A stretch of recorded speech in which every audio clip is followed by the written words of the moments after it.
बिस्मिल्लाहिर्रहमानिर्रहीम। अस्सलाम वालेकुम नाजरीन। प्रोग्राम परदेसा दे रंग और आपका होस्ट यासिर सिद्दीक आपके साथ। नाजरीन, ईद गुजर गई, ईद की खुशियां हमने गुजारी हैं और ईद पे भी परदेसों के रंग में परदेसी आपके साथ साथ रहे हैं। और बड़ा अच्छा एक शो जो K2 TV की ख़ास काविश में कहता हूँ, पूरी मैनेजमेंट की तरफ से काविश थी कि परदेसियों की ईद छोटी ईद भी हमने आपके साथ मनाई थी और उसी तरह से बड़ी ईद भी आपके साथ हमने की। और वो खुशियाँ और वो सारी जितनी भी इंटरटेनमेंट यहाँ के UAE के हवाले से थी वो आपके सामने लेके आए और बड़ी ज़बरदस्त हमें उसकी फीडबैक भी मिली है। और क्यों ना मिले, क्योंकि मेहनत ही उस शो पे बड़ी हुई थी। और कि इस कोविड की सिचुएशन के दौरान इतने सारे लोगों को इकट्ठा करके फिर आप तक वो खुशियाँ और उन सारी कल्चर, क्योंकि हमें कल्चर की बात करूँगा कि पाकिस्तान के हर सूबे से, हर कोने से वहाँ पे हमारे साथ गेस्ट बैठे हुए थे और हमने कोशिश की कि वो सारी खुशियाँ जो परदेसी परदेश में रहते हैं, चाहे वो खुशियाँ हो या ईद के गम हो अपनों से दूरी की सूरत में, वो भी हमने आपको शो में दिखाया और बड़ी अच्छी माशाल्लाह से हमें फीडबैक उनकी मिलती रही है। और K2 TV की पूरी टीम की कोशिश और काविश इंशाल्लाह से इसी तरह से जारी भी रहेगी कि जहाँ जहाँ खुशियाँ हों वहाँ K2 आपके संग रहे और जहाँ जहाँ गम हो वहाँ पर भी K2 आपके संग रहता है। और साथ साथ जो भी मसाइल परदेसियों के हवाले से रहते हैं वहाँ भी K2 की काविशें हमेशा बिल्कुल शाना बशाना उन परदेसियों के साथ रहती हैं।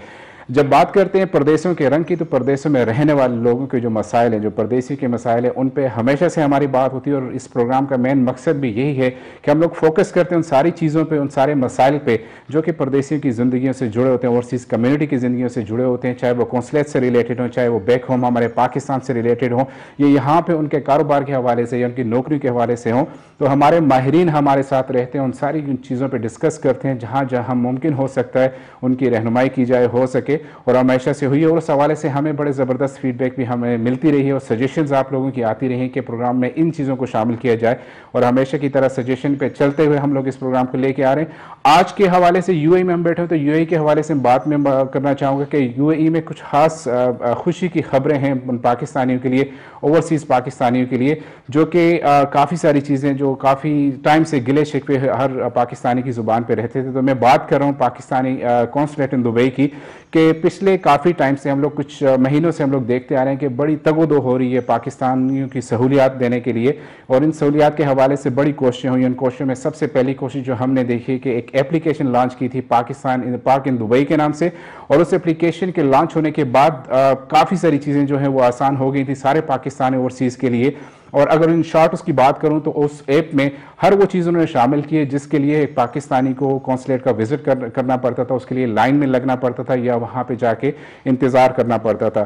तो ये सारी वो चीज़ें थी कि जिनको ख़त्म करने के लिए इस एप्लीकेशन ने बड़ा हद तक हमारा साथ दिया। और हमने, मेरा खुद ज़ाती एक्सपीरियंस भी है और हर उस पाकिस्तानी का एक्सपीरियंस वो अब बोलेगा जिसने ये एप्लीकेशन यूज़ की है, जिसने इस एप्लीकेशन पे काम किया, डॉक्यूमेंट की तस्दीक हो, उसके अलावा आपके वीज़े की रिन्यूअल, वीज़े के बारे में मालूमात हो, आपके ID कार्ड की रिन्यूअल हो या फिर पासपोर्ट की तजदीद हो। तो ये सारे वो मसाइल थे जिनके लिए कौंसलेट जाना एक बहुत बड़ा मसला था, फिर वहाँ के स्टाफ से बात करना। तो ये सारी चीज़ें आपकी फिंगर टिप्स पे कौंसलेट ले आए। उसके बाद ये एक महीने की पिछले की कहानी मैं बता रहा हूँ और सिर्फ एक महीना गुजरने के बाद और बड़ी अचीवमेंट हमने देखी है कि एक कॉल सेंटर मुतारिफ़ करवा दिए गए। पिछले हफ्ते में ही ये अचीवमेंट कौंसलेट की तरफ से हुई है। और इस कॉल सेंटर का सबसे बड़ा मकसद ये है कि तकरीबन 600 से 700 के करीब जो कॉल्स कौंसलेट को मसूल होती तो उनमें से सिर्फ 100 या 150 के करीब ऐसी कॉल्स थी जो कि उनको जवाब दे सकते थे एक वक्त में। और वो भी कॉल्स जब जवाब मिलता था तो शायद वो प्लस माइनस हो के कॉल डिस्कनेक्ट हो जाती थी। तो इस सारी सूरत हाल को देखते हुए कौंसलेट की तरफ से कॉल सेंटर मुतारिफ़ करवा दी गई जिसमें बेशक वक्त 14 लाइन्स ऐसी हैं जो कि एक्टिव रहेंगी और आपकी कॉल्स को टू द पॉइंट आपकी डिस्कशन रहेगी और रिकॉर्ड रहेगी। और वो सारी चीज़ें आप घर बैठे हुए अब ये सारी आसानियाँ आपके लिए मुमकिन हो सकती हैं। तो ये सारे वो परदेसियों के मसाइल हैं जिनमें हम लोग बात करते हैं। और इसी सिलसिले में मेरे पिछले एक प्रोग्राम की बात करूँ तो ज्ञान चंद साहब डिप्टी एक्टिंग हैं कौंसल यहाँ पे कौंसलेट में दुबई में, तो उन्होंने मेरे साथ प्रोग्राम किया था। उन्होंने बड़ी आसानी से, बड़ी तफसील से ये सारी चीज़ें हमें बता दी थी। आज के प्रोग्राम की बात करूं तो आज मेरे पास भी गेस्ट हैं और ये गेस्ट भी काफ़ी अरसे से UAE मुकीम हैं और बड़ी खिदमात इनकी पाकिस्तान कम्युनिटी के लिए। तो मैं डायरेक्टर के पास जाना चाहूँगा। मैं तारफ़ कराऊँगा, सीनियर जर्नलिस्ट हैं हमारे साथ और मेरे बहुत रिस्पेक्टिव और सीनियर मेरे कोलीग भी हैं, सीनियर जर्नलिस्ट भी हैं, काफ़ी सारी खिदमात जैसे कि मैं बता रहा हूँ किसी तारफ़ के मोहताज नहीं। मैं बात कर रहा हूँ ज़ुमुर्द बुनैली साहब की। सर, सबसे पहले तो बहुत बहुत शुक्रिया, आपने टाइम दिया हमें। बहुत बहुत शुक्रिया यासर साहब आपका कि आपने परदेसा दे रंग प्रोग्राम में मुझे दावत दी है, मुझे इनवाइट किया है जी। और न मुझे हिंद को आती है, लेकिन बहरहाल आप मेरे लिए प्रोग्राम उर्दू में करेंगे। जी। और आपके प्रोग्राम में ये शुरू में आपने हमारे म्यूज़िकल शो की बात की, तो मैं चाहता कि 2-3 बात इसी पे फिर मसाइल पे आते हैं शुरू में, क्योंकि हमारे जो बैरून पाकिस्तानी ये मसाइल, अगर शुरू में हम मसाइल पे बात करेंगे बेहतर ये है कि हम जिस तरह आपने जिक्र किया हमारे ईद शो, तो आपने कहा कि इसमें मुख्तलिफ कम्युनिटी के लोग, लेकिन सबसे बड़ी बात यह कि इसमें जितने भी आर्टिस्ट थे उसमें अफ़गानी आर्टिस्ट वो भी अवेलेबल थे, उज़्बक वो भी अवेलेबल थे, ईरानियन जो है वो भी अवेलेबल थे, हमारे पाकिस्तान के भी, और फिर पाकिस्तान में लाहौर, कराची और पेशावर के, हज़ारे के भी शामिल थे। बिल्कुल। तो ये इसके अलावा जो पार्टिसिपेंट्स थे, हमारे गेस्ट थे, इसमें ऑनरेबल गेस्ट जो लोकल 2 बंदे आए थे वो, और पाकिस्तान के बीके के तो लोग थे, लेकिन बाकी सूबे के जो लोग थे वो भी आए थे। तो बड़ा अच्छा शो था। और K2 TV ने हमेशा कोशिश ये की है कि जो बैरून पाकिस्तानी हैं, जिस तरह आपके प्रोग्राम में मसाइल हम डिस्कस करते हैं अक्सर, तो ईद पे ईद उल फितर हो या ईद उल अजहा हो, क्योंकि ईद उल फितर भी आपका परदेस सदर में बड़ा बेहतरीन प्रोग्राम K2 ने पेश किया था। तो ये शो जो है, मैं जितने हमारे आर्टिस्ट थे सबको मुबारकबाद, और सबसे बड़ी बात है कि हमारे जवाद साहब जब से वो यहाँ आए हैं तो वो कहते हैं कि सबसे पहले जितने भी हमारे पाकिस्तानी हैं, बैरून पाकिस्तानी मुसाफिर, तो उनके लिए हमने इनके मसाइल, लेकिन उनको खुशियों के मौके पर उनको खुशियों के लिए भी ज़बरदस्त प्रोग्राम जो है वो पेश करने, तो उनको भी मैं मुबारकबाद देना चाहता हूँ।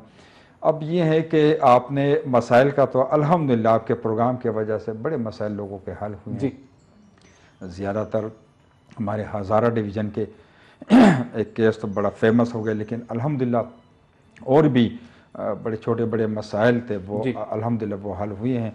और आपके प्रोग्राम के ज़रिए तो ये है कि आपने ज्ञानचंद साहब का जिक्र किया है, तो जब से वो आए हैं यहाँ डिप्टी काउंसिल जनरल, तो ये नहीं कि अहमद अमजद अली साहब ने, उसने भी बड़े अच्छे काम किए हैं, लेकिन जब से उनको चार्ज मिला है तो सबसे बड़ी बात आपने एप्लीकेशन का जिक्र किया है, मोबाइल ऐप। एक ज़माना ये था कि हमारे पाकिस्तानी नंबर लेने के लिए, पर्ची लेने के लिए सुबह नमाज से पहले आके लाइन लगती थी, और 4-4:30 बजे पहुंचते थे, फजर वहाँ पढ़ते थे कौंसलेट के सामने वाली मस्जिद में।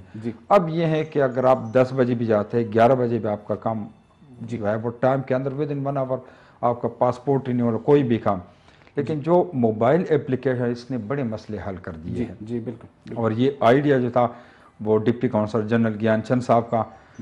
इसमें एक और बात मैं कहना चाहता हूँ कि रासुल हेमा, फुजीरा या नॉर्दर्न एमिरेट से लोग डेड बॉडी के जो पेपर प्रोसेस है वहाँ से वो आते थे, और मतलब 5-6 घंटे का टाइम लगता था। अब वो ऑनलाइन है पेपर, वो मतलब मोबाइल एप्लीकेशन में वो पेपर जो है वो अपलोड करके भेज देते हैं, और मेरे ख्याल में विद इन 1 आवर उनको वो जो पेपर है अप्रूवल वो मिलता है। तो ये इसके अलावा और भी बड़े प्रॉब्लम थे, passport renewal, ID card renewal उसी ऐप के जरिए आप कर सकते हैं। इसके साथ साथ मैं ऐड करूंगा सर, जो उन्होंने अभी किया है कि आपके लेबर कॉन्ट्रैक्ट की जो तस्दीक है, एजेंट्स के थ्रू जो लोग भूल जाते थे, जिनको वहाँ कुछ और दिखाया जाता है, यहाँ कुछ और, अब इन्होंने ये इसमें ऐड किया है कि आपके जो लेबर कॉन्ट्रैक्ट है वो यहाँ पे वेरीफाई हो सकता है। बिल्कुल बिल्कुल। ये क्योंकि पहले ये था कि हमारे पाकिस्तान में ज़्यादातर पेशावर, पिंडिया, मुख्तलिफ शहरों में वहाँ जो रिक्रूटिंग एजेंसीज है वो लोगों से पैसे लेके यहाँ न कोई काम, पैसे लेके यहाँ पहुँचा देते, फिर वो चले जाते थे। बिल्कुल। बाज़ लोगों के पासपोर्ट भी वो साथ ले गए हैं। बहुत से लोग ये इस तरह कहते हैं कि न उनके पास पासपोर्ट, न वापस जाने के लिए कोई पैसे हाथ में, ना कोई बात नहीं, वो ये करते क्या आउटपास बनाते थे। अब ये है कि वो कॉन्ट्रैक्ट अगर कोई भी वहाँ से आता है, वो ऑनलाइन अगर अपना कॉन्ट्रैक्ट यहाँ भेज देते हैं तो ये वेरीफाइड करते हैं कि ये ओरिजिनल है या फेक है। तो ये भी बहुत अच्छी बात है, क्योंकि वहाँ लोग 2-3 लाख पाक रुपीस खर्च करके यहाँ पहुँचते हैं, फिर काम को मिलता है। बिल्कुल ऐसा ही है। और इसके ही साथ साथ जो दूसरी चीज़ उन्होंने यहाँ पे रहने वालों के लिए एक और चीज़ इसमें मुतारफ़ की है कि आपको कानूनी मुआवनत मिलती है। आप एक चेक बाउंस हो रहे हैं या कोई पैसे आपके साथ फ्रॉड हो गया किसी और भी सूरत में, तो आप सिर्फ उसका डिटेल्स दे दें कौंसलेट को, तो वो आपको पूरा उस बंदे से कॉन्टैक्ट करके वेरिफिकेशन करके फिर आपको उसका रिप्लाई भी देते हैं। तो मेरे ख्याल में ये भी हम पाकिस्तानियों के लिए बहुत बड़ी एक एडिशनल है जो सर्विस उन्होंने इसमें ऐड कर दी है। बिल्कुल। ये और इसके साथ ये है कि बहुत से हमारे जो लेबर हमारे मजदूर तबका है, तो उनका ये था कि उनको पता ही नहीं था कि यानी एजेंट के थ्रू आते थे, या यहाँ उनको अगर काम मिलता था तो ना उनको कॉन्ट्रैक्ट का पता था, या उनकी सैलरीज का इशूज़ था। बाज़ लोग ये थे कि उन्होंने कंपनी क्लोज करके चले गए, लेकिन इनके न उनको पासपोर्ट मिल रहे हैं, न उनको सैलरी का इशू है। तो उन्होंने एक ये भी कर दिया है कि एक अरेबिक स्पीकिंग जो उनका ट्रांसलेटर जो है वो वहाँ बिठाया है, और लोगों के मसले जो है वो ऐप के ज़रिए भी हल करते हैं, वहाँ पर भी उन्होंने अपने बंदे बिठाए। तो मेरे ख्याल में जो ज़्यादातर इश्यूज़ थे बैनुल पाकिस्तानियों के, वो आहिस्ता आहिस्ता जो है वो हल हो। मैं समझता हूँ कि पिछले 2-3-4 महीनों की अगर हम लोग बात करें, जिस तेज़ी से रैपिड चेंजेस हो रही हैं कॉन्सुलेट में, वहाँ की सिटिंग एरियाज़ देख लें, वहाँ की रेनोवेशन की, और फिर वहाँ की जो फैसिलिटीज़ अपग्रेड हो रही हैं, मैं कहता हूँ कि हम यहाँ यूएई में बसने वाले सारे पाकिस्तानी जितने भी, उनके लिए बहुत बड़ी ये बात है कि हम लोग पहला पाकिस्तानी कॉन्सुलेट है जिसने ये सारी चीज़ें मुतारिफ़ करवाई हैं, और अब यहाँ से फिर आगे ये सारे बाकी ममालिक के कॉन्सुलेट में भी ये सारी चीज़ें इम्प्लीमेंट होने जा रही हैं। तो मेरे ख्याल में पाकिस्तानी जहाँ जहाँ भी इस वक्त नॉर्दर्न एरियाज़ की हम बात करते हैं, फुजैरा और रासुल खैमा की, तो अब जो उनके हेडेक था कि हम लोगों को कॉन्सुलेट जाने का सबसे पहले, क्योंकि प्रदेश में रहते हैं सबसे बड़ा मसला होता है कि ऑफिस से जाना। हाँ बिल्कुल। तो अब ये सारी चीज़ें मेरे ख्याल में से एप्लीकेशन की वजह से बहुत आसान हो गई है। इसके साथ साथ सर मैं पूछना चाह रहा हूँ कि जो कॉल सेंटर है, कॉल सेंटर के इस इफ्तिताह के बाद आप क्या समझते हैं कि कितना आसान हो जाएगा हमें अप्रोच करना कॉन्सुलेट को? इसमें यह है, कॉल सेंटर का एक ये फ़ायदा है कि मतलब जिस तरह नॉर्दर्न एमिरेट्स से लोग वहाँ से एक कॉल लेके फिर मैं आपसे सवाल पूछूं। जी अस्सलाम वालेकुम। जी अस्सलाम वालेकुम, कैसे हैं आप? जी वालेकुम अस्सलाम, कौन बात कर रहे हैं? हाँ इमरान बोल रहा हूँ। यासिर आपको और ज़मर साहब को बहुत सलाम। वालेकुम अस्सलाम। जी मैं तो ये जिस तरह आपका प्रोग्राम चल रहा है ओवरसीज पाकिस्तानियों के हवाले से, जैसे परदेशियों का रंग के हवाले से, जी तो बड़ा अच्छा है माशाल्लाह, आप बड़ा अच्छा प्रोग्राम लेके चल रहे हैं जी। बात करनी थी, जैसे आप बात कर रहे हैं ऑलरेडी कि कॉन्सुलेट ने अभी काफी अहम इश्यूज पर बात कर रहे हैं, तो उस पर कुछ बात करनी थी अगर आप इजाजत दें तो। जी बिल्कुल इमरान भाई, बताइएगा आप कहाँ से बात कर रहे हैं? यूएई से? जी मैं यूएई से, दुबई से बात कर रहे हैं। जी जी कंटिन्यू कीजिए, पूछिए आप सवाल। जी मैं ये कह रहा हूँ कि ये जो जैसे आपने प्रोग्राम में जिक्र भी कर रहे थे कि अभी डॉक्यूमेंटेशन का सिस्टम इन्होंने अटेस्टेशन का शुरू किया हुआ है, ये ज़मर साहब इस पे कुछ रोशनी डालें कि ये जो क्यूआर सिस्टम कोड का इन्होंने सिस्टम शुरू किया हुआ है, नया क्यूआर कोड का, जैसे इनको इनकी वेबसाइट पे भी अपडेट हुआ है अभी। जी जी। और इसके बाद अब मेडिकल हेल्थ के हवाले से, और जो जेल में हमारे खास तौर पर जो कैदी रहते हैं उस पर जरा अगर बात करें तो बड़ी मेहरबानी होगी। जी एक तो ये है कि बास इश्यूज जो जेल से रिलेटेड, या हमारे कैदी, बहुत से कैदी तो चले भी गए हैं यहाँ से अल्हम्दुलिल्लाह। वो यहाँ यूएई गवर्नमेंट ने पेंडेमिक में बहुत से कैदी जिनका मतलब कैद दौरान या कम था, या वैसे छोटे छोटे केसेस वाले थे, तो वो वैसे ही पेंडेमिक में यूएई गवर्नमेंट ने रिलीज़ करके वो चले गए हैं। इसके अलावा हमारे जो Pakistan consul community welfare department है, तो वो भी करते हैं कोशिश कैदियों के लिए, इनके केसेस के लिए। जिस तरह पहले मैंने यासर साहब से कहा कि एक उन्होंने ट्रांसलेटर अरेबिक के लिए यहाँ पे एक ये है कि मशवरे भी देते केसेस के हवाले से, और कम्युनिटी वेलफेयर के डिपार्टमेंट, आपको पता है इमरान साहब के, वो खुद भी वहाँ जेलों का विज़िट करते हैं। लेकिन ये है कि कुछ चीज़ें अभी भी वो ये नहीं कि 100% हमारे कौंसलेट ने ये एप्लीकेशन जो है मोबाइल ऐप लॉन्च किया है या कॉलिंग सेंटर, तो इससे मसाइल जो है वो कम हुए हैं, लेकिन ये नहीं कि 100% अभी भी जो है वो बेहतरी की ज़रूरत है। बिल्कुल बिल्कुल।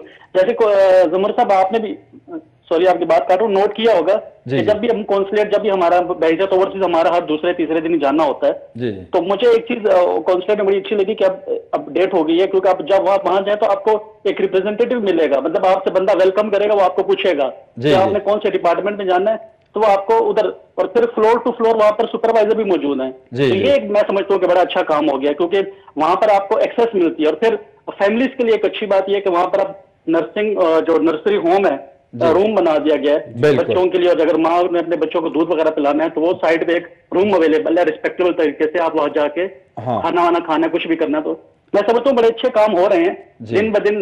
बुराइयां तो हर जगह होती हैं, लेकिन आप बड़े अच्छे जगह, आपका प्रोग्राम जैसे माजी में भी हमेशा इस पे मसाइल डिस्कस होते रहे, और अल्हम्दुलिल्लाह अभी उसमें कुछ हो रहा है। क्योंकि आप, मैं अगर कहूँ तो यहाँ पर बिल्कुल बरमला कहूंगा कि हमारी एक ही आवाज है यहाँ पे, K2, क्योंकि K2 आवाज है ओवरसीज पाकिस्तानियों की। जैसे प्रोग्राम का रंग भी है परदेशा के रंग, तो इस रंग में मुख्तलिफ रंग है, कुछ रंग जो है वो हमारे मसाइल के हैं और कुछ रंग जो हमारी अच्छाइयों के सामने आ रहे हैं। तो मैं एक तो आपको मुबारकबाद देता हूँ आप दोनों को, बहुत शुक्रिया, keep it up, good work. बहुत शुक्रिया हमारी आवाज बहुत शुक्रिया, बहुत शुक्रिया इमरान भाई, thank you very much, thank you very much. ये इसने बड़े अच्छे पॉइंट का कि वहाँ बास फीमेल जो है वो बच्चों के पासपोर्ट रिन्यूअल या नए पासपोर्ट बनाने के लिए वहाँ जाती थी, तो वहाँ कोई सेपरेट जगह नहीं थी। अब है वहाँ फीडिंग के लिए। मतलब मैं इसी बात को बता रहा था कि अब आप जब कॉन्सुलेट हम लोग जाते हैं तो एक अजीब सा माहौल, एक नया माहौल मिलता है, और हर जगह पे जैसे बता भी रहे थे कि सुपरवाइजर्स हैं और हर बंदा रिस्पॉन्सिबल है, उसके ऊपर कैमरेज लगे हुए हैं जो कि उसको मॉनिटर कर रहे हैं, और ये बहुत अच्छी अचीवमेंट्स हैं सारी की सारी। अगर ये सारी इंप्लीमेंट मेरे ख्याल में 2-4 साल पहले हो जाती तो ये वजह है यासर साहब कि ये कब से और क्यों, वजह क्या, क्यों सारी एम्बेसीज और कौंसलेट वाले जो है इनका लहजा जो है वो भी चेंज हो गया, इनके काम में भी बेहतरी आई है, और जो बैरुल पाकिस्तानी है पहले वो जब जाते थे तो उनको वही हमारे पाकिस्तान में जिस तरह ट्रीट करते वही कल्चर अब चेंज हुआ है। तो क्या समझते हैं सर? एक मेरे जहन में तो एक पॉइंट है, मैं आपको बता रहा हूँ कि हमने जो कॉन्सुलेट के हवाले से अपने प्रोग्राम्स में डिस्कशन किए, फिर सोशल मीडिया जितना एक्टिव हुआ है, अब सऊदी के आप देख लें, हमने जो कैदियों की हम बात कर रहे थे कि कैदियों के हमने टॉपिक डिस्कस करने शुरू, पूरी की पूरी वहाँ पे एम्बेसी का स्टाफ जो है वो चेंज हुआ, कॉन्सुलेट के स्टाफ वो चेंज हो रहे हैं वहाँ पे। इसी तरह से यहाँ पे भी दुबई को भी थोड़ा सा उनकी रस्सी खींची गई थी प्राइम मिनिस्टर साहब की तरफ से, और उसके बाद से वजह भी है ना जी बिल्कुल, यानी प्राइम मिनिस्टर साहब ने वहाँ एक वो जिसमें सारी एम्बेसीज जो है इनके एम्बेसडर जो है उन्होंने लाइव प्रोग्राम में शामिल करके जूम पे, और जो जिस तरह सऊदीया वाला एम्बेसडर उनको सजा भी मिली है और पूरे वर्ल्ड में उन्होंने, तो ये है कि उनको पता चला कि अब है कोई पूछने वाला, बिल्कुल ऐसा, और इस फिर यहाँ पे जो वो जो प्रॉब्लम है वो हाईलाइट करने के लिए K2 TV बिल्कुल वो ऐसा अवेलेबल है। मैं यहाँ पे जरूर बताऊंगा तारिक अजीज का जो केस हम लोग उठा रहे थे, आज की जो न्यूज़ है कि वो सऊदी अरब के कॉन्सुलेट में ये पाकिस्तान प्राइम मिनिस्टर की तरफ से अप्रूव होकर वहाँ चला गया कि उनको स्ट्रिक्ट हिदायत कर दी गई है कि इस केस को जितना जल्दी हो सके हल किया जाए। इसी तरह से उस केस के साथ साथ जो पिछले हफ्ते की मैं आपको बता रहा हूँ कि 62 जो प्रिजनर्स हैं, कैदी हैं, वो रिलीज होकर पाकिस्तान पहुंच भी चुके हैं। हाँ बिल्कुल। तो एक कैदी के लिए हमने अपने इस K2 के प्रोग्राम से आवाज़ उठाई थी, जो हमारे प्रोग्राम में लाइव कॉल आई थी, तो उसके बाद से देख लें कि अब तक हज़ारों कैदी ऐसे जिनकी लिस्टें बन के, और इसी तरह से हम लोग UAE की बात करते हैं, UAE की एम्बेसी के हवाले से, कॉन्सुलेट के हवाले से भी जो जो प्रोग्राम्स में हम लोग हाईलाइट करते हैं, उन सारी चीज़ों पर फर्दर एक्शन लेने शुरू हैं। तो मैं समझता हूँ कि मैं इस प्रोग्राम की वसातत से और K2 TV की पूरी टीम जो हमारे साथ बैठती है इस्लामाबाद में या यहाँ पे, तो जिस तरह से हाईलाइट हो रहे हैं मसाइल, तो मैं समझता हूँ कि एक बहुत ज़बरदस्त प्लेटफॉर्म है कि अगर जहाँ तक हम तक यहाँ तक आवाज़ पहुँचती है, तो इस आवाज़ को हम लोग जब उठाते हैं तो उस पर एक्शन होते हैं, तो हमें भी दिली तौर पर मुसरत होती है कि चलें पाकिस्तानियों की आवाज़ हम लोग बन रहे हैं और उनके मसाइल हल हो रहे हैं। सर मैं आपसे पूछ रहा था कि कॉल सेंटर का जो एडिशन है अभी जो रिसेंटली इन्होंने किया है, तो क्या समझते हैं कितना वैल्यू एडेड है ये हम पाकिस्तानियों के लिए दुबई? इसमें यह है कि पहले तो ये तक कि वही जो CG साहब के ऑफिस के नीचे वो रिसेप्शन पे एक लाइन और एक ही बंदा वहाँ बैठ के, मेल या फीमेल, तो वो कोई भी अगर कॉल करता था तो पहले तो मिलता ही नहीं, मुश्किल से, क्योंकि एक लाइन और पूरे 4-5 स्टेट से लोग कॉल करते थे जी। अब ये कि उन्होंने एक वक्त 6-7 कॉल वो रिसीव कर सकते हैं और वो मुतालिका डिपार्टमेंट को ट्रांसफ़र भी कर सकते। तो मतलब एक इनसे ये है कि रश कम ऑलरेडी कम हो गया है, लेकिन कॉलिंग से और भी, क्योंकि बहुत से मसाइल है वो टेलीफोन पे, क्योंकि उसको आने की ज़रूरत ही नहीं, लोगों को वो टेलीफोन कॉल करके अपने मसाइल पूछ सकते, या जो रिक्वायरमेंट है, यानी पावर ऑफ अटॉर्नी है, ज़्यादातर हमारे पाकिस्तानी जो मुसाफिरीन है वो पावर ऑफ अटॉर्नी बनाए, उनको नहीं पता कि इनके रिक्वायरमेंट क्या हैं, क्या कौन से डॉक्यूमेंट्स दरकार हैं, तो वो अब ये है कि टेलीफोन कॉल करके वो सारे रिक्वायरमेंट पूछ सकते हैं। तो वो जब आएंगे तो विद इन 1 आवर या आधे घंटे में इनका काम हो सकता है, क्योंकि टेलीफोन से एक ये कि वेलफेयर डिपार्टमेंट के जो प्रॉब्लम थे वो भी ज़्यादातर मतलब हल होंगे। वहाँ पर रश जरूरत ही नहीं कि लोग आके इंतजार कर ले घंटों, यहाँ पे कॉलिंग सेंटर का फायदा है, बहुत ज्यादा फायदा है। यहाँ पे एक चीज़ जो मैं समझता हूँ कि मैं चाहता हूँ कि आप इस पे रोशनी डालें, और मैं भी बता रहा हूँ कि कॉन्सुलेट ने, हमारी हुकूमत ने जिन जिन की जो जिम्मेदारी थी वो पूरी बड़ी बेहसन तरीके से पूरी हो रही है। लेकिन यहाँ पे अब हमारा पाकिस्तानी मुहज़्ज़ब पाकिस्तानी होने का टाइम है कि हम लोगों को भी अपनी रिस्पॉन्सिबिलिटी, अपनी जिम्मेदारियाँ, कि हम लोग कॉन्सुलेट में बिला वजह रश ना बने, उन पर बिला वजह प्रेशर ना बने। अगर आप जो चीज़ें हल कर सकते हैं, घर बैठे हुए अपने मसाइल हल कर सकते हैं कॉल सेंटर के थ्रू या एप्लीकेशन के थ्रू, बजाय कॉन्सुलेट जाने के या वहाँ पर जाके अपना रवैया ऐसा रखने का, तो मैं समझता हूँ कि हमारी भी यहाँ पर जिम्मेदारी है कि हम भी अपना शहरी शहरी होने का और महजब शहरी होने का यहाँ पे सबूत पेश करें, ये हमारी जिम्मेदारी में आता है। आप क्या क्या कहते हैं? यासर साहब, जिस तरह हमारे यहाँ के लोकल डिपार्टमेंट है, कोई भी वहाँ अगर जाता है तो जैसे वो उनको टोकन नंबर वाली पर्ची मिलती है तो वो अपनी बारी का इंतज़ार करते हैं। हमारे पाकिस्तानियों में यह है कि ठीक है, कौंसलेट की भी कुछ कमज़ोरियाँ या अब तो बेहतर हो गया, लेकिन हमारी जो बैनुल पाकिस्तानी हैं, हमारी भी कमज़ोरी ये है कि हम हर जगह प्रोटोकॉल की ये मैं मतलब बिजनेसमैन हूँ या मैं ये हूँ, मुझे मतलब प्रायोरिटी मिल जाए और ये है कि मैं लाइन में खड़ा होना चाहिए वो अपने लिए। हालांकि दूसरे डिपार्टमेंट में यहाँ जाके लोग घंटों घंटों इंतज़ार करते हैं, तो हमारे भी ये जिम्मेदारी बनती है कि उनके साथ हम भी ताउन करें और कानून जो है इनका एहतराम करें, अपनी भारी का इंतज़ार करें। आज मुझे एक दोस्त ने सुबह कॉल करके वो कहते कि मेरे बच्चे जा रहे पासपोर्ट रिन्यूअल के लिए, तो काइंडली अगर कोई इशू हो तो आप कॉल कर दे किसी को। मैंने बोला पहले उनको भेज दे, अगर कोई प्रॉब्लम हो आप मुझे मेरा नंबर दे दे, मुझे कॉल कर दे। ठीक, अगर प्रॉब्लम ना हो मुझे पता था कि इंशाल्लाह आधे घंटे 40 मिनट में इनका काम होना है जी। तो ये भी मैं देखना चाहता था कि अगर नहीं होता तो मुझे, तो मैंने बोला उनको भेज दे, अगर कोई मसला था तो मुझे कॉल कर दे।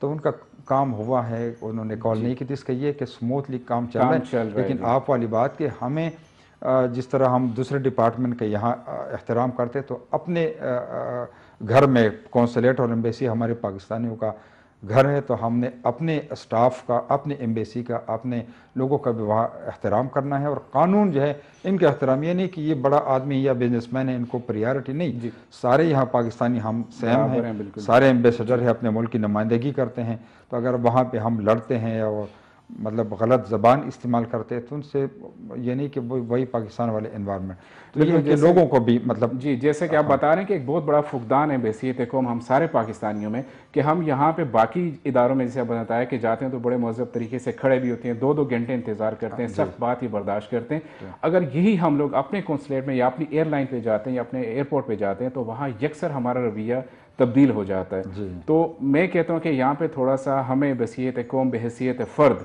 अपने आप को थोड़ा सा सुधारने की ज़रूरत है कि अगर सहूलतें हैं तो सहूलतें हमारे लिए हैं, उन सारी सहूलतों को किस तरह से और ताकि लोग देखें, दुनिया देखे, दुनिया मिसाल दे, बजाय इसके कि सहूलतों को उनका गलत इस्तेमाल हो या उनकी वो जो हमारी ज़िंदगी में ज़रूरत जिस तरह से वो पूरी ना हो सके। उससे बेहतर है कि थोड़ा सा सब्र के साथ और तहम्मुल के साथ ये सारी चीज़ें हल हो सकती हैं। दूसरे सवाल की तरफ मैं जाऊंगा कि बहुत बर्निंग इशू में जिसे कहूँगा कि फ़्लाइट्स बंद हैं, रेजिडेंट्स यूएई रेजिडेंट्स पाकिस्तान में जाके स्ट्रक हो गए हैं। मानते हैं कि रिस्ट्रिक्शंस हैं गवर्नमेंट की तरफ से, बहुत सारी इससे पहले रिलीज़ भी हुई हैं रिस्ट्रिक्शंस, काफ़ी सारे मामला में उन्होंने आसानियाँ कर दी हैं, लेकिन यहाँ पे कुछ चीज़ें ऐसी जिसकी वजह से रिस्ट्रिक्शन अब भी हैं।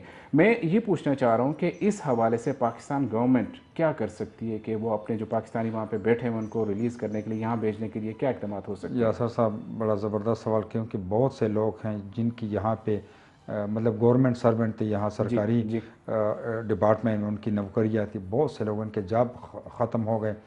बाज़ लोग ये पेशावर से या पिंडी से, इस्लामाबाद से वो जाते थे अफ़गानिस्तान, अब अफ़गानिस्तान के फ़्लाइट भी बंद हो गए जी। तो ये अब मेरे ख्याल में बाज़ लोग वो कहते हैं कि कतर का वीज़ा है, किसी और कंट्री का जी। लेकिन ये जिम्मेदारी हमारी एम्बेसी की है कि वो हमारे मुल्क को, फ़ॉरेन ऑफिस को इन्वॉल्व करके और हमारा मुल्क जो है वो, यानी ये यहाँ इनके कानून का हम एहतराम करेंगे, जहाँ हम बैठे हैं इनके कानून का एहतराम करेंगे, लेकिन इनका हल है वो हल है, लेकिन वो न कौंसलेट हमारा मैसेज कन्वे कर सकता है, एम्बेसी हमारा मैसेज कन्वे कर सकता है, लेकिन हमारे फॉरेन ऑफिस, मुझे नहीं पता कि अभी तक हमारा फॉरेन मिनिस्टर है या नहीं है। अच्छा, ये भी अच्छा, क्योंकि एक फॉरेन मिनिस्टर था, वो एडवाइज़र, वो अब चले गए हैं, वो है नहीं। तो बहरहाल अब ये कि ना हमारा फॉरेन मिनिस्टर हैं, वो हैं शाह महमूद कुरैशी साहब, लेकिन मैं बैनुल पाकिस्तानियों के लिए जो हमारे मसाइल हल करे, ये हमारी गवर्नमेंट की जिम्मेदारी है, हुकूमत पाकिस्तान की जिम्मेदारी कि वो इनके साथ बैठ के, और आजकल जो हमारे प्राइम मिनिस्टर साहब है वो उनके ये लोग इज्जत, मेरे ख्याल में थोड़ी सी अगर इस बात में इंटरप्शन हो हमारी गवर्नमेंट की तरफ से, दखल अंदाजी की जाए, बात की जाए, डायलॉग्स हों, तो कहीं ना कहीं सूरत हाल बेहतर हो सकती है। स्पेशली वो लोग जिनके पास रेजिडेंस वीज़ा है, जो यहाँ काम करते हैं या बिजनेसमैन हैं या सरकारी मुलाजमतों पर, उनको कम अज़ कम आना चाहिए। बाकी जो ये विज़िट वीज़ा या लॉन्ग टर्म वीज़ा, वो अगर क्योंकि वहाँ पर भी आजकल कोरोना के केसेस दोबारा बढ़ रहे पाकिस्तान में, तो ये है कि लेकिन जो रेजिडेंस वीज़ाज़ वाला है इनके लिए कोई हल, लेकिन वो हमारे मुल्क की जिम्मेदारी है, ठीक, फॉरेन ऑफिस की जिम्मेदारी की वो बात करके और ये मसला हल हो सकता। मेरे पास एक ब्रेक का टाइम हो रहा है जी नाज़रीन। आज के टॉपिक की अगर बात करूँ तो बड़े ज़बरदस्त टॉपिक है और हर उस पाकिस्तानी शहरी के जो ओवरसीज़ कम्युनिटी में है, जिन्हें हम कहते हैं, उनसे जुड़े हुए प्रॉब्लम्स हैं, उनसे रिलेटेड प्रॉब्लम्स हैं। एक शॉर्ट सा ब्रेक है, ब्रेक के बाद फिर यहीं से कंटिन्यू करेगा। हमारे साथ जुड़े रहिएगा।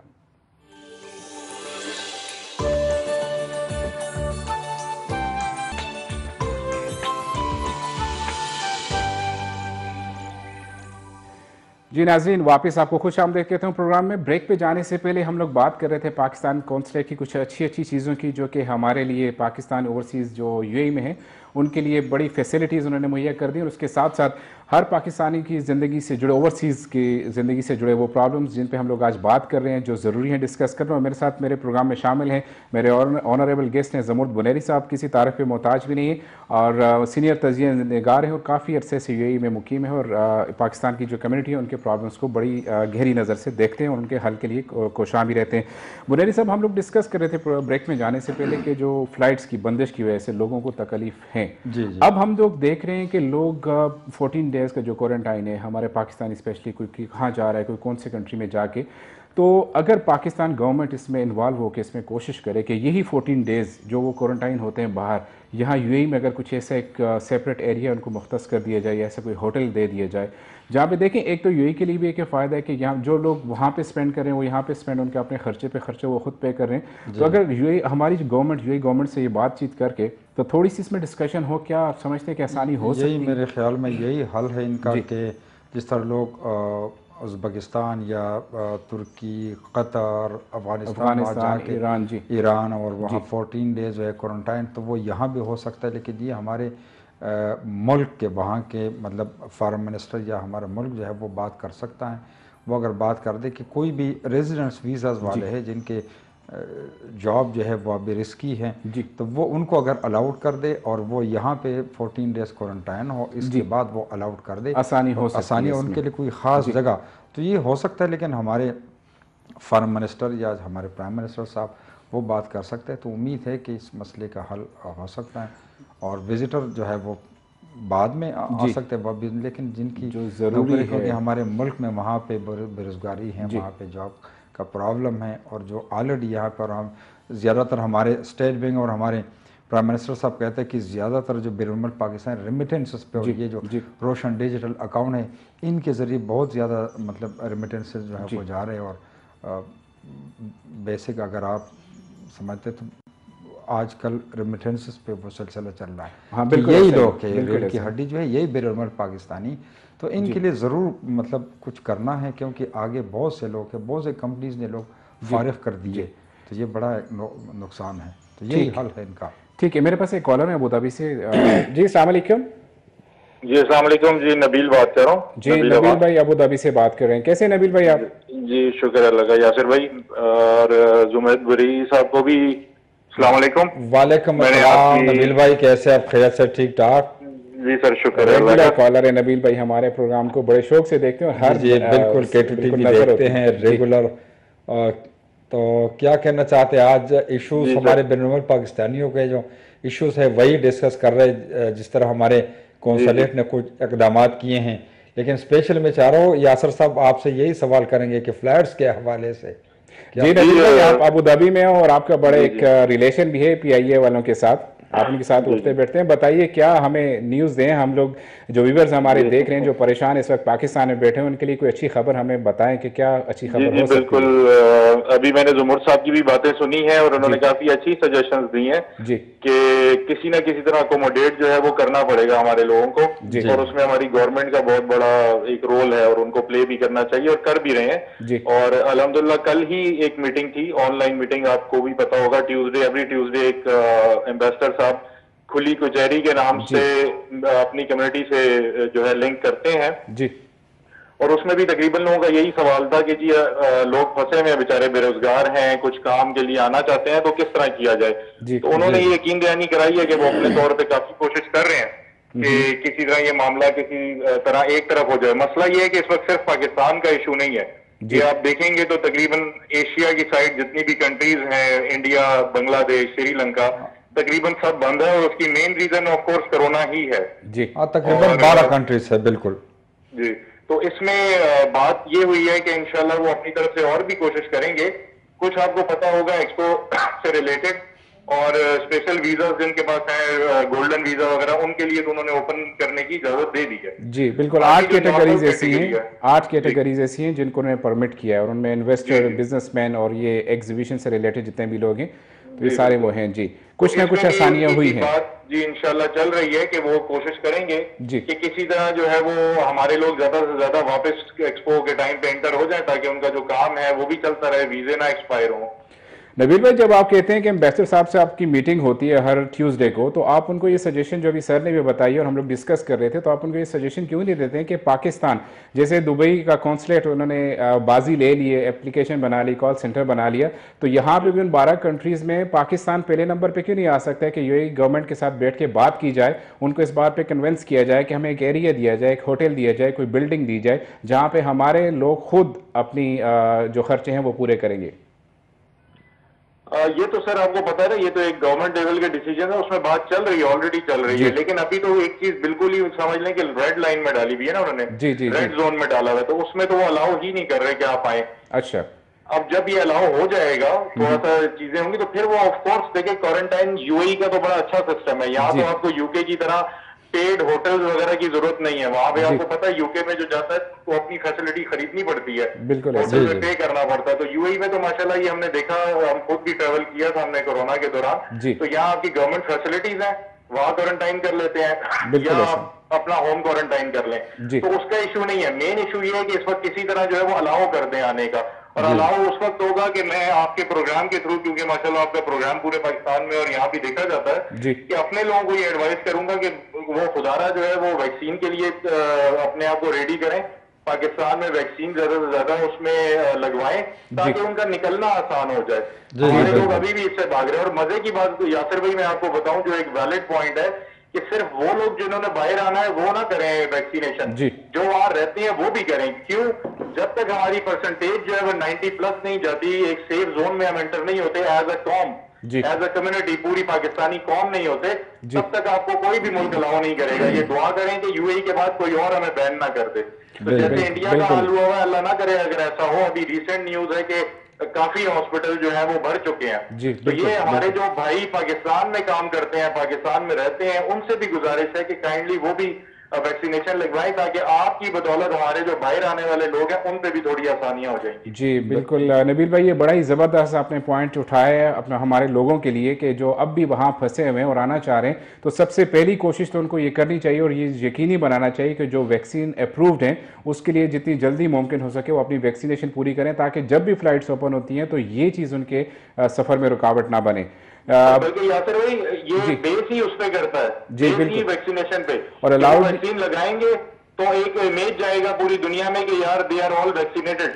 बिल्कुल ऐसे ही। और ये वैक्सीनेशन जो है इस शर्त पे गवर्नमेंट भी इनको अलाउ करेगी कि आप वैक्सीनेटेड है और वो वैक्सीनेशन जो कि यहाँ से अप्रूव्ड हुई हैं, तो उसके लिए बिल्कुल कोशिश करनी चाहिए और अभी से वो सारी चीज़ें हमारे लोगों को। नबील साहब ने बड़ा ज़बरदस्त पॉइंट, क्योंकि पाकिस्तान में हमारे लोग हर चीज़ को शक के नज़र से, यानी पोलियो वैक्सीन के लोग इनकार करते थे। अब ये है कि मतलब जो गल्फ में लोग रहते हैं उनके लिए भी प्रॉब्लम। तो आप नबील साहब बिल्कुल 100% हम आपके साथ एग्री हैं कि हमारे पाकिस्तानियों को चाहिए तो हिफाजत करे, मास्क का इस्तेमाल करे और सबसे पहले वैक्सीन जो है ये लगा दे। ये नहीं कि सिर्फ बेनुमल पाकिस्तानी वहाँ के रहने वाले भी वैक्सीन लगा दे तो ये मसला हल होगा। लेकिन हमारे पाकिस्तानी हर चीज़ को शक के नज़र से देखते हैं कि पहले ये कोई और लगा दे, ये करे। तो बहरहाल ये बहुत ज़रूरी है वाकई, अगर ये वैक्सीन लगा दे तो मसले हल हो सकते हैं। नबील भाई, एक और चीज़ जो अभी मैं सर से भी डिस्कस करने जा रहा था, एक्सपो के हवाले से मेरी आपसे बड़ी डिस्कशंस भी होती रही हैं। हमारी जो शो में भी हम लोग डिस्कस करते हैं कि एक्सपो एक बड़ा ज़बरदस्त इमेज पाकिस्तान को मिलने जा रहा है। सर बड़े क्लोज उस पर वर्कआउट भी कर रहे हैं ये एक्सपो के हवाले से। कोई सवाल है तो बुनेरी साहब बैठे हैं, अगर आप पूछना चाह रहे हैं एक्सपो के हवाले से। जी सर, थोड़ी सी चीजें मैं ऐड भी इसमें करूंगा कि हमारे कुछ सेलिब्रिटीज भी इस पे काम कर रहे हैं।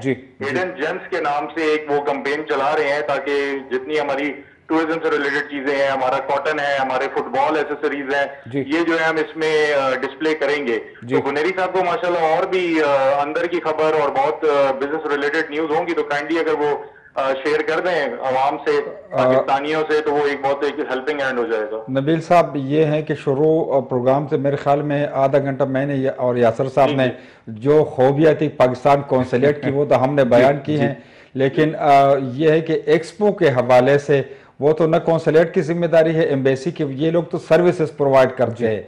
ये हमारे मुल्क की जिम्मेदारी है कि अभी कल अगर आपने यहाँ के जो लोकल अखबारात है वो आपने पढ़े होंगे कि पूरा एक पेज उन्होंने हमारे पड़ोसी मुल्क जो है उनके पवेलियन पे कंप्लीट एक पेज जो है वो लिखा था कि इसमें ये चीजें हैं, लेकिन अभी तक 2 महीने रह गए और हमारा पाकिस्तान पवेलियन जो है इसका पता ही नहीं चलता। नाम है कि पाकिस्तान पवेलियन, लेकिन इसी किसी ने अमली तौर पर इस पे अभी तक काम नहीं किया है।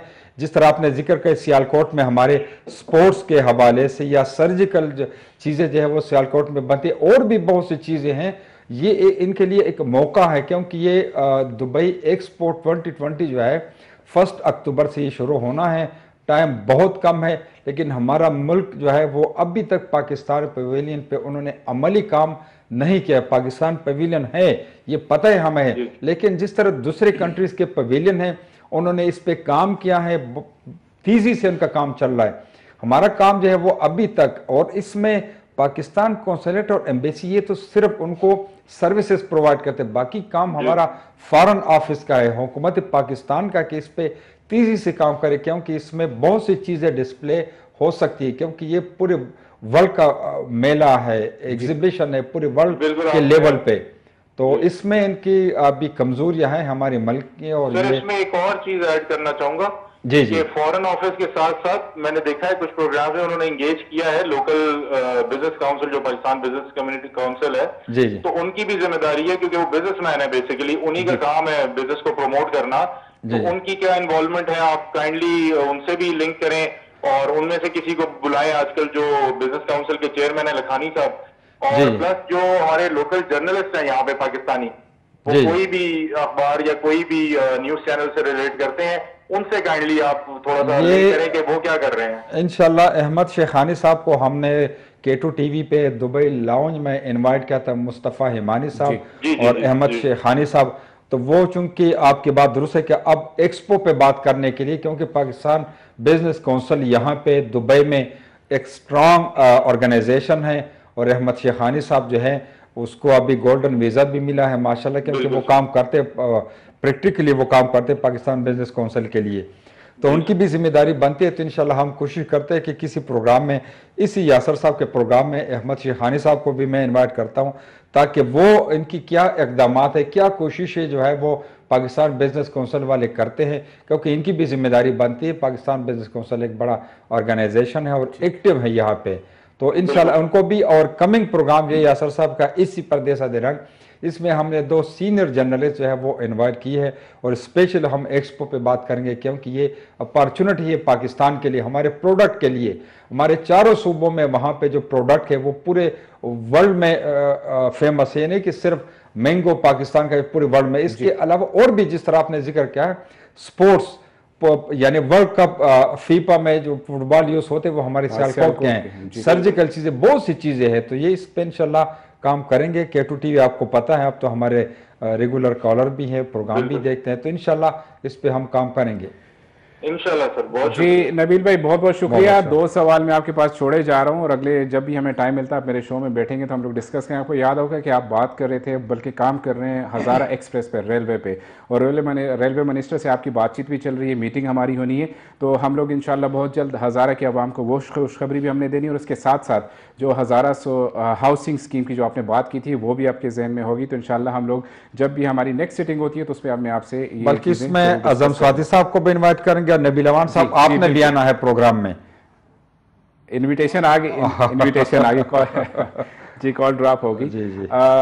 बड़ी जबरदस्त बातें सर हो रही हैं, लेकिन एक ब्रेक का टाइम है, ब्रेक लेके फिर मैं कंटिन्यू। जी नाज़रीन हमारे साथ जुड़े रहिएगा, बड़ी जबरदस्त बातें आगे भी चल के होनी है। छोटा सा ब्रेक है, फिर आपसे मुलाकात करता हूँ। जी नाज़रीन वापस खुश आमदेद कहते हैं प्रोग्राम में, और ब्रेक पे जाने से पहले हम लोग बात कर रहे थे एक्सपो 2020 और एक्सपो 2020 में पाकिस्तान पेविलियन की। सर मैं आपसे एक बड़ा ज़बरदस्त सवाल जो है वो पूछने जा रहा हूँ कि जर्नलिस्ट जो हमारे यहाँ यूएई में मुकीम है उनकी क्या जिम्मेदारी बनती है कि एक्सपो के हवाले से, और फिर गवर्नमेंट को मतलब उनकी जिम्मेदारियाँ उनकी यकीन दहानी या याद दहानी कराने के लिए क्या करना चाहिए जर्नलिस्ट को? जर्नलिस्ट, पाकिस्तानी जर्नलिस्ट जो है, इनकी भी जिम्मेदारी बनती है ताकि ये हाईलाइट कर दे, जिस तरह आज हम इस पे बात कर रहे हैं जी। तो जिसने यहाँ पे एक PJF पाकिस्तान जर्नलिस्ट फोरम जी तो नेक्स्ट प्रोग्राम में इंशाल्लाह कोशिश करते हैं कि इनके प्रेसिडेंट या जो वाइस प्रेसिडेंट है पाकिस्तान जर्नलिस्ट फोरम वो और जी एक और सीनियर जर्नलिस्ट, उन दोनों को इनवाइट करके ताकि जो एक्सपो पे हम बात कर सके, क्योंकि ये एक मौका है हमारे मुल्क के लिए जी। और ये पूरे वर्ल्ड के लेवल पे एक बहुत बड़ा मेला है, एग्जीबिशन है, तो इसमें मतलब पार्टिसिपेट करना ज़रूरी है और हमारी पाकिस्तानी प्रोडक्ट्स, तो वाकई जर्नलिस्ट जितने भी हमारे पाकिस्तानी जर्नलिस्ट है UAE में, इनकी भी जिम्मेदारी बनती है और इसमें इंशाल्लाह करते कोशिश कि कमिंग प्रोग्राम में 2 सीनियर जर्नलिस्ट इनवाइट करके और इसी मौजू पे एक्सपो पे बात कर सके, क्योंकि इनकी जिम्मेदारी बनती है, इंशाल्लाह करेंगे। एक कॉलर है मेरे पास जी। अस्सलाम वालेकुम। जी वालेकुम सलाम जी, कौन बात कर रहे हैं? जी मैं ताहिर बात कर रहा हूँ दुबई से। ताहिर मुनीर साहब बात कर रहे हैं, कैसे हैं ताहिर मुनीर साहब? बिल्कुल ठीक, अल्हम्दुलिल्लाह। ताहिर मुनीर साहब, प्रोग्राम में आपको खुशामदीद कहता हूँ। बुनेरी साहब है हमारे साथ प्रोग्राम में। आपकी बड़ी वैल्यूएबल गुफ्तगू सुन रहा था मैं यासिर भाई की, माशाल्लाह बहुत अच्छा लगा। थैंक यू वेरी मच, बहुत शुक्रिया जी। ताहिर मुनीर साहब, हम लोग बात कर रहे थे एक्सपो के हवाले से। मैं समझता हूँ कि बड़ी ज़बरदस्त एंट्री आपने की है। एक्सपो के हवाले से हम लोग बात कर रहे थे कि पाकिस्तान का जो पेविलियन है, बेयार मददगार अब तक हमने देखा है उसको, क्या समझते हैं कि अब तक जो उसको जिस नज़र से देखना चाहिए और जितनी जिम्मेदारी के साथ उस पर काम होना चाहिए, अभी तक क्यों नहीं हो रहा एक्सपो के पाकिस्तान पेविलियन पे?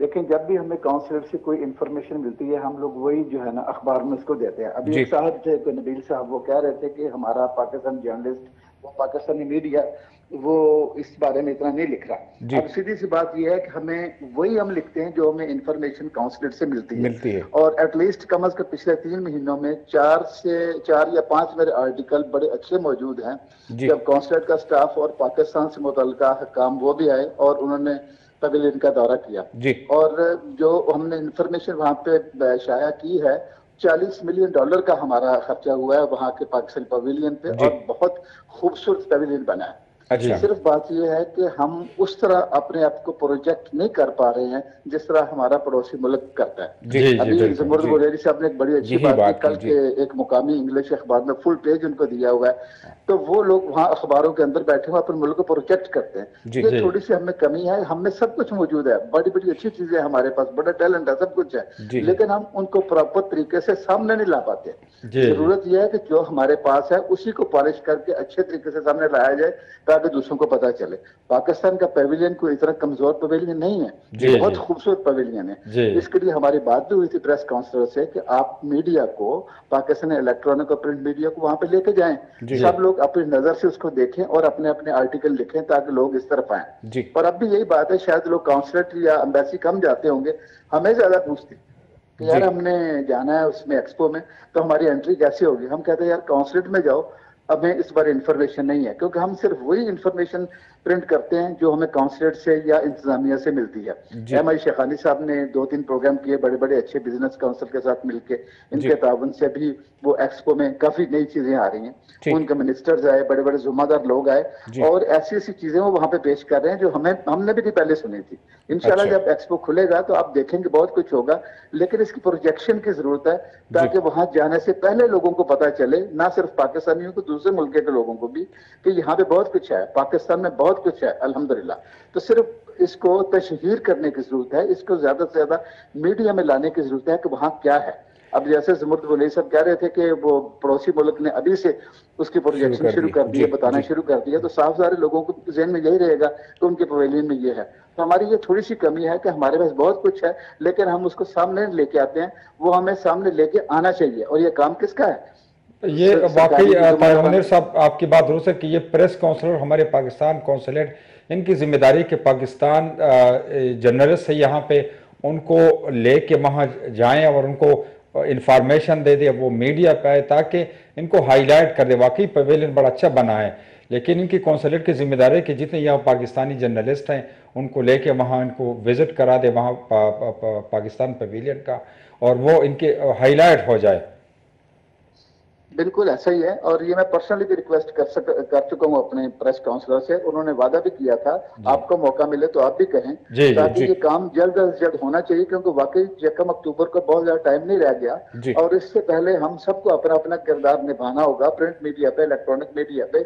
ये हमारे मुल्क की यहाँ पे रह के बेहतरीन खिदमत होगी कि हम पहले ही लोगों को बता दें कि यार यहाँ पे ये कुछ है, आप यहाँ पे आए, ताकि पाकिस्तान को बिजनेस के मौके मिले और लोग आगे वहां पे देखें कि पाकिस्तान क्या है। तो इसके लिए वाकई हर बंदे को अपने हिस्से का फर्ज अदा करना होगा। लेकिन बात सिर्फ ये है तो कुछ बातें ऐसी हैं जो हुकूमतों ने करनी है, हम एक आम आदमी नहीं कर सकते। जी तो ताहिर मुनीर साहब, टाइम कम है, मुख्तसर ये जो फ्लाइट्स बंद है तो हमारे गवर्नमेंट की क्या जिम्मेदारी है? बहुत से लोग हैं जो जिनके पास रेजिडेंस वीज़ास है, इनकी यहाँ पे नौकरियाँ जो है वो ख़तरे में हैं, तो इनका एक सलूशन क्या आप समझते हैं कि हमारा मुल्क जो है वो यहाँ से बात कर दे और वो मतलब ये मसले का कोई हल निकले? क्या कहना चाहते हैं मुख्तसर इस हवाले से? इस हवाले से सिर्फ यही है कि हुकूमत का एक आला सतही वफ्द यहाँ पे आना चाहिए, जो यहाँ पे आके मुकामी बड़े लोगों को मिले और कम से कम पाकिस्तान की फ्लाइट 1 अगस्त को ही खुलवा दें, क्योंकि 31 जुलाई तक तो बैन है ना, 31 जुलाई के बाद खोल दें और फिर हैवीली इस पे काम हो।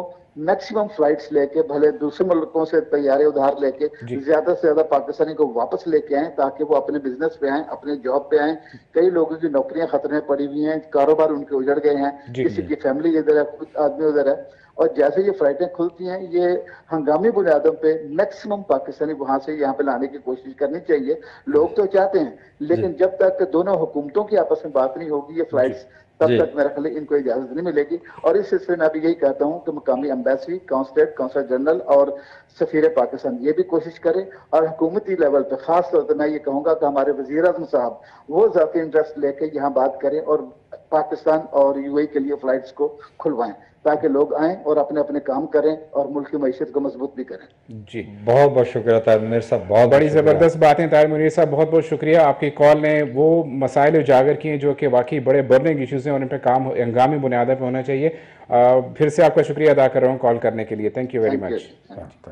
जी सर, जैसे कि वही सजेशन पे बात हो रही है कि अगर गवर्नमेंट थोड़ी सी इन्वॉल्वमेंट कर दे तो ये मसला हल हो सकता है। मेरे साहब ने यही बात की कि गवर्नमेंट अगर इन्वॉल्व हो बड़े लेवल पे और एक डेलीगेशन आके यहाँ के बड़ों से वो मुलाकात कर दे तो मसले का हल हो सकता है। टाइम चूँकि कम हो रहा है, एक बड़ा पेचीदा सा मसला जो हर पाकिस्तान की जो फैमिली यहाँ पे रहती है, एजुकेशन सिस्टम की मैं बात कर रहा हूँ। मैंने बड़े प्रोग्रामों में डिस्कस भी किए, लेकिन कोई प्रॉपर रिस्पांस मुझे अभी तक नज़र नहीं आ रहा है कि पाकिस्तान की जो एजुकेशन सिस्टम है यहाँ पे अभी तक हम लोग उस लेवल पे क्यों नहीं पहुँचे जहाँ बाकी कंट्रीज़ के लोग हैं। यहाँ जो एजुकेशन लेवल है उस तक हम लोग पहुँच क्यों नहीं पा रहे अभी तक? क्या यासर साहब, स्कूलों पर मैंने कोशिश की, K2 TV की तरफ से मैंने कोशिश की है, जितने पाकिस्तानी स्कूल्स हैं यहाँ पे, लेकिन बदकिस्मती से यहाँ जितने भी स्कूल हैं वो हमारे कौंसलेट और एम्बेसी के अंडर हैं, और हमारे कौंसलेट और एम्बेसी जहाँ पे वो अच्छे काम करते हैं तो वहाँ पर ये भी उनकी कमज़ोरी है कि वो अपने बंदे एंटर करते हैं। टीचर जो है वो मेरिट पे अगर ये भर्ती कर दे, ये नहीं कि ये अपने रिश्तेदारों को पाकिस्तान से ला के यहाँ टीचर और प्रिंसिपल लगा दे, तो अगर मेरिट ये कायम कर दे कि मेरिट पे कोई भी टीचर हो, प्रिंसिपल हो, वो मेरिट पे आए तो इंशाल्लाह हमारा स्टैंडर्ड जो है वो किसी दूसरे मुल्क से वो कम नहीं है। लेकिन यह है कि मेरिट, और दूसरी बात यह है कि स्कूलों में जो गैर ज़रूरी मुदाखलत है कौंसलेट और एम्बेसी वो ख़त्म कर दे, जो उनके बोर्ड ऑफ गवर्नेंस है इनके हवाले कर दे।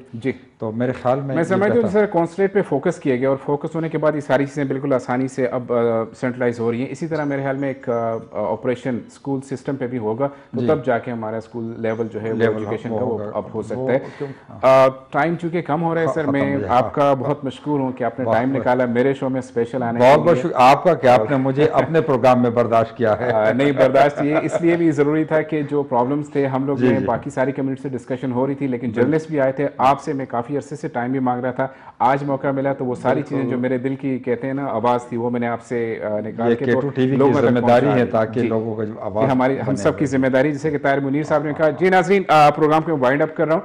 ताहिर मुनीर साहब की एक बात को लेकर मैं इसको वाइंड अप करूंगा कि उन्होंने कहा कि हर पाकिस्तानी की इस वक्त जिम्मेदारी के एक्सपो 2020 और यहाँ पे पाकिस्तान का पेविलियन और पाकिस्तान का नाम, इस वक्त हम सब की जिम्मेदारी बहैसियत कौम, बहैसियत फ़र्द अपनी जिम्मेदारी निभाएं, पाकिस्तान को प्रोमोट करें, पाकिस्तान की प्रोडक्ट्स को प्रोमोट करें और पाकिस्तान के नाम को प्रोमोट करें।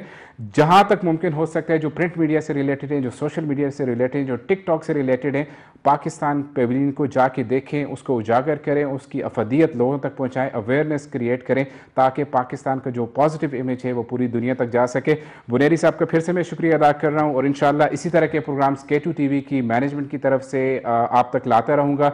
UAE में बसने वाले सारे पाकिस्तानी के मसाइल, उसके साथ साथ पाकिस्तान में रहने वाले जितने भी हमारी कम्युनिटीज़ हैं उनके प्रॉब्लम्स को हाईलाइट करते रहेंगे और जहाँ तक मुमकिन हो सका रहनुमाई के ज़रिए और सजेशन के ज़रिए इंशाल्लाह आप तक आपकी खिदमत में हाजिर होते रहेंगे। अगले प्रोग्राम तक अपने होस्ट यासिर सिद्दीक को इजाज़त दीजिए। अल्लाह हाफिज़, अस्सलाम वालेकुम।